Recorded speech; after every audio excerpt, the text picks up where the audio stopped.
आपल्या समोर येते, स्वागत करूया उर्मिला धनगर. ही जी फेरी आहे ती थोडीशी अवघड आहे, त्याच्यामुळे फुल कॉन्सन्ट्रेशननी, आणि तू तर गाशीलच अप्रतिम, म्हणजे नाही तर तुम्ही टॉप 3 मध्ये नसताच तिघ जण. So wish you all the best या गाण्यासाठी.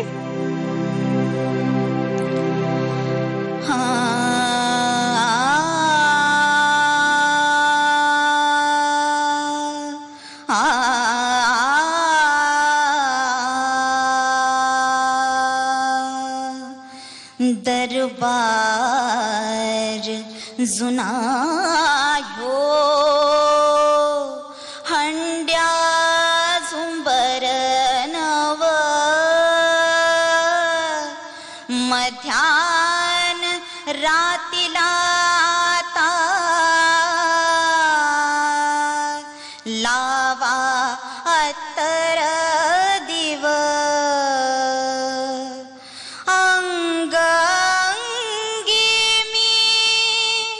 रंग खेळते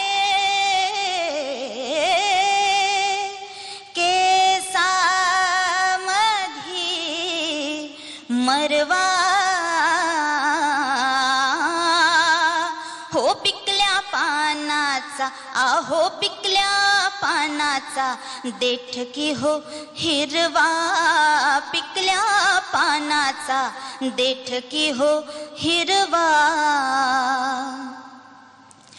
थोडी झोकून थोडी वाकते थोडी झोकून थोडी वाकते पडला पदर लाज झाकते हो पडला पदर लाज झाकते नेम धरून बाण फेकते ग नेम धरून बाण फेकते तुमची माझी हौस इश्काची तुमची माझी हौस इश्काची हळूहळू पुरवा हो पिकल्या पानाचा आहो पिकल्या पानाचा देठ की हो हिरवा पिकल्या पानाचा देठ की हो हिरवा.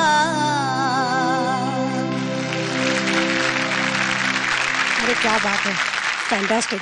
आणि त्या मागच्या वेळेला ज्या कमेंट्स या दोघांनी दिल्या होत्या त्या आत्ताही मला अगदी खऱ्या वाटतात.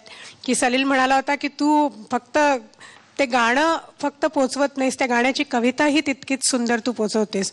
आणि अवधूत दादा म्हणाला होता की तुझा आवाज म्हणजे ते मांजरपाट जसं कात्रीने कापावं ना कर्कंत तसा तुझा आवाज असा चिरत जातो. अगदी खरं अवधूत, तेव्हा तू बोलला होतास, मला आजही ती गोष्ट खरंच वाटते. एकदा टाळ्या होऊन जाऊ दे उर्मिलासाठी. तुझं गाणं ऐकताना खूप एन्जॉय केलं. सुराच्या दृष्टीने म्हणलं तर इफेक्टिव्हली मला असं वाटतं की ते अगदी बारीक कुठेतरी खाली उतरला होता तुझा षड्ज त्या दिलेल्या सुरापेक्षा. पण एक सहज विचार वेगळा मनात आला, तो सांगतो की हे गाणं ऐकत असताना मला कुठेतरी इतकं ते पूर्ण वाटलं की मला त्या गाण्यामधनच ढोलकी पण घुंगरू पण ऑर्गन पण सगळं ऐकूयला लागलं. इतकं त्या लावणीचं एक्सप्रेशन चांगलं होतं. पुन्हा एकदा उर्मिला, आपकी आवाज बहुत जबरदस्त है, बिल्कुल धांसू जिसे कहते हैं. और आपकी आवाज की कारीगरी जो है वो भी बहुत इट्स वेरी बहुत महीन कारीगरी, बहुत क्लियर, बहुत स्पष्ट, बहुत अच्छा लगा. थोड़ा सा जब आपने एंड किया गाना तो जब सुर आया तो थोड़ा डिफरेंस हो गया था सुर का, उससे थोड़ा मार्क्स काटने की जरूरत पड़ी, वरना तो कोई कमी नहीं थी सिंगिंग में. आपकी बहुत अच्छी सिंगिंग थी. आजचा तुझा आवाज ऐकल्यानंतर मला माझ्या आयुष्यातला दुसरा एकच गोड प्रसंग आठवतो, आणि तो म्हणजे एकदा एअरपोर्ट वरती मी ऐश्वर्या रायला विदाउट मेकअप बघितलं होतं यार, सिरियसली. आणि ती काय गोड दिसते विदाउट मेकअप यार, लक्षातच येत नाही कधी. तसं आता मला असा रॉ आवाज ऐकायला मिळाला तुझा. एक गोष्ट आहे की हेवी आवाज येत होता, त्यामुळे सगळ्यात शेवटी मला पण परत एकदा वाटतं की खरं आहे की सगळ्यात गाणं संपताना ते शेवटी त्यांनी कॉर्ड दिली आणि तुझं ते मॅच नाही झालं. पण मला असं वाटतं की तू बघितलंयस का ट्रक ते असे ओव्हरलोडेड असतात, त्याच्यावर असा मोठा चारा भरून लावलेला असतो आणि त्यावेळेला जर का त्याला रश्शी कमी पडली एका बाजूनी तर वरचा चारा असा थोडा असा होत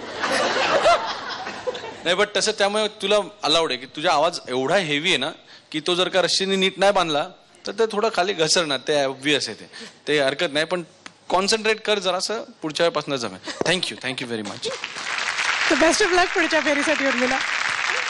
फेरीतून आपल्याला सगळ्यांनाच जाणवलं असेल की आमचे हे सगळे म्युझिशियन्स जे आहेत त्यांचा किती मोठा वाटा असतो प्रत्येक गाण्यामध्ये.